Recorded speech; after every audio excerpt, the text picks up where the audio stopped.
I'm Peter Adamson, and you're listening to the History of Philosophy podcast, brought to you with the support of the Philosophy Department at King's College London and the LMU in Munich.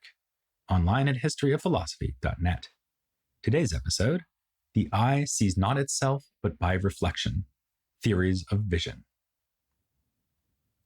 You can tell a lot about a historical period from the examples given by its philosophers. The medievals loved to devise thought experiments invoking their omnipotent god. When Kant and other German philosophers deal with aesthetic experience, they speak of the awesomeness of nature, a good fit for the literary culture of the day. What it says about our own time that philosophers cannot stop talking about killing people with runaway trolleys, I'll leave you to judge. Back in antiquity, philosophical illustrations were a bit more wholesome. The standard example of a visual illusion, used already by Plato in his Republic, is that something straight, a wooden rod, say, will look bent if it is half submerged in water. For centuries thereafter, philosophers mentioned the apparently bent stick, but without being able to explain why it looks bent. The answer, of course, is that although the stick is not bent, the light coming from the stick to your eye is bent, or refracted, by the water. One is tempted to say that the water refracts the light, whereas air doesn't, but that's not quite right. Air refracts light too, just not as much as the water does. The difference in the refractive index of the two different media explains the illusion. As I mentioned last time, Thomas Harriot was keenly interested in this phenomenon, and by 1601 discovered a general physical law to characterize it. It's now called Snell's law, not Harriot's law, since as usual he only wrote it down in his unpublished manuscripts. Actually, Descartes was the first to publish a proof of the law in 1637, after the result was publicized the previous year by his friend Mersenne. It's also called the sine law of refraction, since it allows for the calculation of the refractive index by dividing the sine of the angle at which light strikes the medium by the sine of the angle of refraction. If you'll pardon the expression, there are some striking parallels here, namely with Harriot's work on specific gravity. As in that case, he needed to do careful observations with different materials to get a constant for each substance. With specific gravity, that meant weighing samples in air and water. Here it meant putting objects with markings on them into water and measuring the apparent positions of the markings compared to what he knew was the real position. He calculated his results out to 6 figures. This was rather a case of overkill, since his actual observations were not so accurate as to bear this level of precision, but it shows how carefully he was proceeding. And there was another parallel to the specific gravity research, namely that the work on refraction was highly useful. Specific gravity was important for weighing metals, like gold and silver.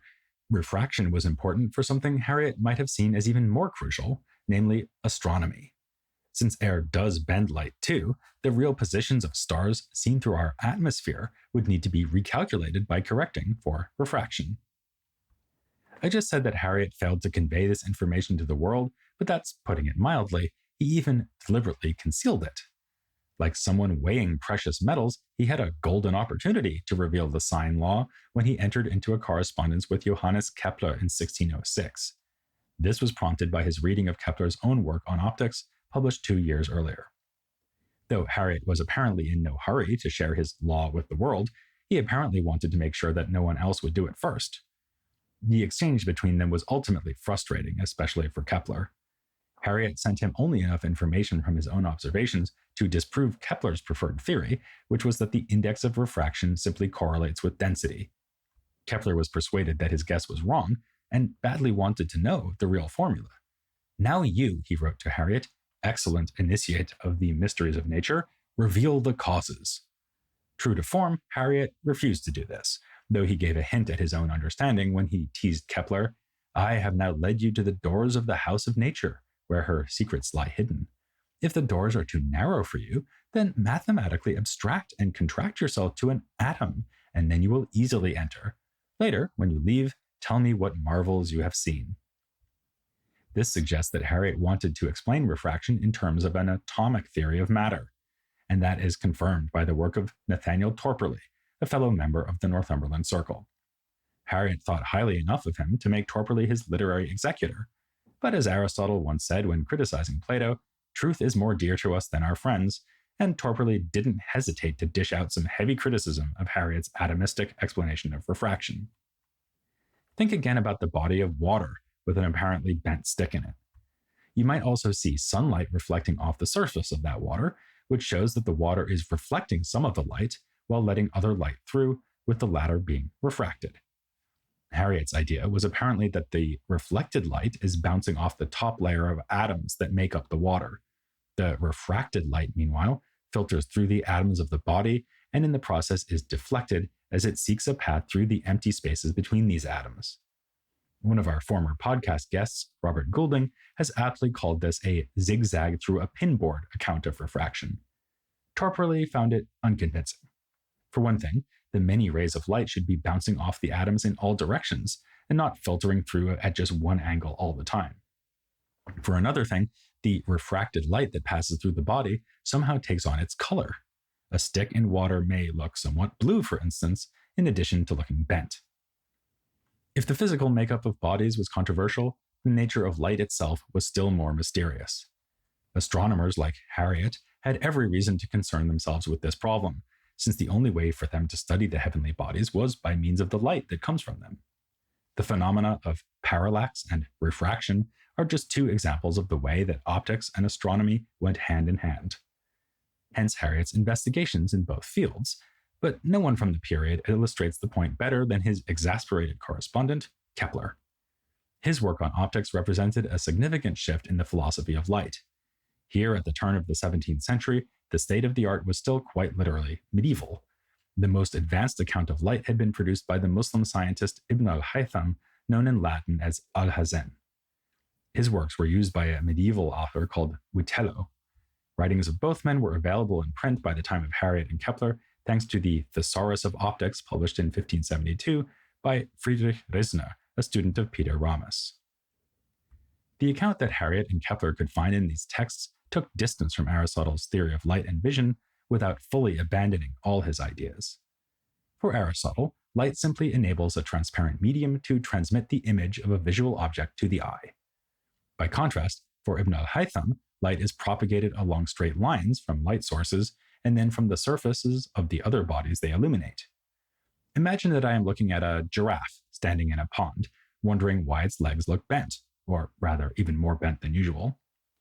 Aristotle would say that the light suffusing the air between me and the giraffe activates the capacity of the air to bring to my sight an image of the giraffe. One way to think about this is that the illuminated air is indirectly putting my eyes in contact with the giraffe, because my eyes are touching the air, which is touching the giraffe. This solves the problem of how the giraffe could be causing me to see her, even though she's all the way over there. If the sun goes down, I will stop seeing the giraffe, which for Aristotle is simply because without light, the air loses its ability to connect eyesight to its object. Ibn al-Haytham and Witello would instead say that rays go from the sun to the giraffe and then to my eyes. There are many advantages of this account over that of Aristotle. For starters, it seems to explain mirror images better. It can also account for the fact that I can see a luminous object through dark air, like a giraffe at nighttime decorated with Christmas lights. Well, how do you celebrate the holidays? Finally, this idea of light as consisting of rays lends itself to a geometrical analysis of optical phenomena. You can imagine the rays spreading out in a cone from each luminous point, with the light strongest along the perpendicular line through the center of the cone. Still, the upshot of the whole process would be much as Aristotle thought. An image of the giraffe comes to my eyes, conveyed by the luminous rays. Kepler agrees with a lot of this, especially the idea that we can represent light mathematically. However, he sees light in more physical terms. He says that a ray is nothing but the motion of light itself, and understands the light as a physical phenomenon that can, as it were, bounce off objects when it is reflected. This is not to say that light is a body or that it moves across space bit by bit, like flowing water. Rather, it traverses the entire space instantly and is a kind of compromise between material bodies and immaterial things. Kepler thus calls light the chain linking the corporeal and spiritual world. As this remark reminds us, Kepler was a committed Platonist, albeit a rather unorthodox one. We can see this from his discussion of the sun, which is influenced by an equally unorthodox Platonist, Nicholas Cusanus. Inspired by Cusanus's comparison of God to a sphere, and of course by Copernicus's heliocentrism, Kepler sees the sun as nearly divine. At the center of all things, it is the seat of the soul of the universe, and diffuses both light and life. All other things that participate in light, he says, imitate the sun. In a significant break from the previous tradition, for Kepler, what comes to the eye from the sun, from other light sources, and from the things that they illuminate, is not an image of what is seen, what was called a visual species in medieval Latin. The only species involved is light itself, which is noted by Torporley can absorb color from the surfaces it has visited. Or actually, that isn't quite right, because we can also see the absence of light. The study of the stars frequently involves seeing shadows or obstructions to light, for example, when observing a solar eclipse. This is why Kepler says that the things to be considered optically in astronomy are the things themselves, set before the sense of sight, by way of considering the species of things, that is, light and shadow. It's worth dwelling briefly on just how Kepler might have gone about observing a solar eclipse. As you've surely been warned if you've ever had the chance to see one, you should not look straight at it. Instead, as amateur stargazers do today, Kepler would have used an apparatus with a pinhole. It allows through a small amount of light, projecting the image upside down onto a screen. Just as on Kepler's account of vision, light falls on the retina of the eye to create the image that we see. The larger version of this device is called a camera obscura, with light allowed through an aperture into a darkened room. Kepler was very interested in the phenomenon. He once set up an illuminated book in front of a pinhole camera and led taut strings from its edges to the images of the projected image, running through the aperture. This helped him to prove that any distortion caused by the apparatus, for instance by the size or shape of the pinhole, could be explained and corrected through geometrical analysis. For example, he could show why a triangular aperture would, at a certain distance, throw a circular rather than a triangular image of the sun, something that the medieval optical texts could not easily account for. All this served the same goal as correcting for the refraction of light in air when observing the heavens. Kepler wanted to use optical theory to improve the accuracy of astronomical data, so that the science of the stars could be put on a more confident footing. But as brief reflection will show, all the ideas we've just been discussing could just as well disturb our confidence in vision. The idea that I am not seeing that giraffe or even an image of the giraffe, but merely the light coming from the giraffe, is already somewhat disconcerting. In Kepler, we can find telling turns of phrase pointing in that direction, as when he describes observing the moon through a camera obscura and says the moon's ray was in the paper. And that's without even getting into things like mirror images, parallax, and the pervasive refraction of light. The more you think about this, the more you might start to suspect that you quite literally cannot believe your own eyes. Which brings us to an interesting book by Stuart Clark that appeared in 2007 called Vanities of the Eye. It catalogs the many reasons that early modern people started to distrust the visual experience. Some of his examples are already familiar to us. When discussing Macbeth, we saw that demonic influence could cause people to see things that aren't there, for example, a dagger floating in the air. Such illusions were especially associated with demons because, as I mentioned, these malevolent forces have no bodies and can only manipulate us through images. As one author of the time put it, the devil works his effects only by the delusion of the eye. We also saw that a more natural explanation could be given for the same sort of phenomena, namely melancholy. This disease could affect the imagination by unbalancing the humoral mixture of the brain. So, the delusional melancholic would actually be seeing things prompted by an internal disturbance rather than an outside cause. This might help to explain why the enthusiastic visions formerly appreciated as religious experiences were now more apt to be greeted by suspicion. In the early 15th century, Marjorie Kemp could convince a good number of people that she was seeing Christ, even if she also ran into a fair bit of skepticism. Now, around the year 1600, she'd more likely just be diagnosed with melancholy, or charged with witchcraft, or both. Another important factor in explaining that change was, of course, the Reformation. The Protestants dismissed all supposed modern-day wonders, with one author remarking that they were miracles in sight, but in deed no miracles. More generally, they tended to value the auditory over the visible. Godly people listen to the Bible being read out to them. They don't hope to see angels or feast their eyes on statues of saints dripping with blood. Luther put it with his characteristic bluntness, "Do not look for Christ with your eyes, but put your eyes in your ears." The general attitude on this side of the religious divide is captured well in the book that gives Clark the title of his own study, George Hakewill's 1608 treatise, The Vanity of the Eye. Hakewill was a Calvinist theologian and college rector at Oxford. This work, which he wrote for a blind friend, attacks eyesight from every conceivable perspective. It is subject to mistakes due to everything from optical illusions to illness, sorcery, and demonic possession.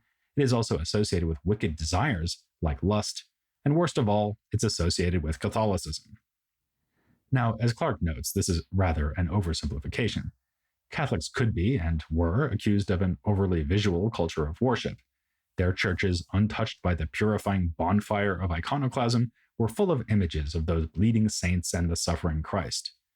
In their ceremony of the Mass, the priest would dramatically lift up the host for the congregation to behold.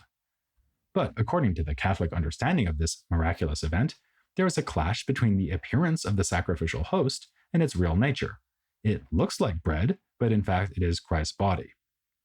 So in this case, it was actually the Protestants, or at least some Protestants, who insisted that what you see is what you get. The bread really is what it looks like and merely symbolizes Christ's body. Indeed, on their view, this is the whole idea of a sacrament. One thing stands in for or represents another. Still, the point stands that the Protestant trend towards an anti-visual culture reinforced other cultural forces that were undermining trust in the senses, and especially vision. The logician Thomas Wilson, whom I mentioned a couple of episodes back as the author of a work on logic in English called The Rule of Reason, once wrote that the eyesight is most quick and containeth the impression of things most assuredly. But increasingly, there was good reason to fear that eyesight is too quick, that it leaps to conclusions and misleads us. Clark therefore connects this theme with another trend of the time, namely the rebirth of philosophical skepticism in authors like Montaigne and Charron.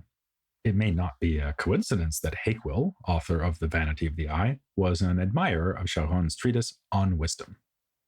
At first glance, it might look like the optical research done by Harriot and Kepler fits into that picture. Just as an inner force like melancholy or demonic possession might deceive you from the inside, so a curved mirror, or the refraction of light, might deceive you from the outside. Even more potentially disturbing was Kepler's claim that we only ever see light, not the actual light sources or illuminated objects, and light can be manipulated, as with John Dee's famous trick mirror, which he used to amuse the Queen. Protestant debunkers exposed charlatans who created miraculous auras of light using mirrors, and Kepler himself told of playing a trick on friends, where he used the camera obscura technique to make it look like magic Hebrew letters were dancing on the wall. But the association of optical advances with skepticism should itself be treated with a bit of skepticism. Sure, the science of light and vision could be used to play tricks, but that was not the real goal. As I've said, what Kepler and Harriot really wanted to do was put themselves in a position to correct for optical effects, especially when doing astronomy. Their project was thus to use mathematics and measurements to free the scientists from illusion and distortion. The implicit message was not, you can't even trust your own eyes, so who knows what to believe? It was, you can't trust your own eyes, but you can trust geometry. So while 17th century skepticism does bear some relation to what we've been discussing, 17th century mathematical science was the real inheritance of Kepler, of Harriot, and the rest of the Northumberland Circle. They were forerunners of the Descartes who did things like explaining the rainbow and inventing a coordinate system to represent space, not of the Descartes who invented the evil demon hypothesis. Vision would continue to be the central illustration of science's potential to raise skeptical challenges and then answer those challenges. Just think of the way that telescopes and microscopes would be revealing truths of nature that are hidden from normal human sensation. Yet again, from this vantage point at the end of the 16th century, we can glimpse fleeting images of what was yet to come. In this episode, our focus was on what can be seen, even if it isn't seen accurately, but scientists of the time were also thinking about the invisible forces of nature. We aren't yet ready to talk about gravity, as we will when we get to figures like Newton, but next time we have an equally weighty subject, magnetism, and the breakthroughs made in understanding it around the turn of the 17th century, especially by William Gilbert. That's what will be attracting our attention next time here on The History of Philosophy, without any gaps.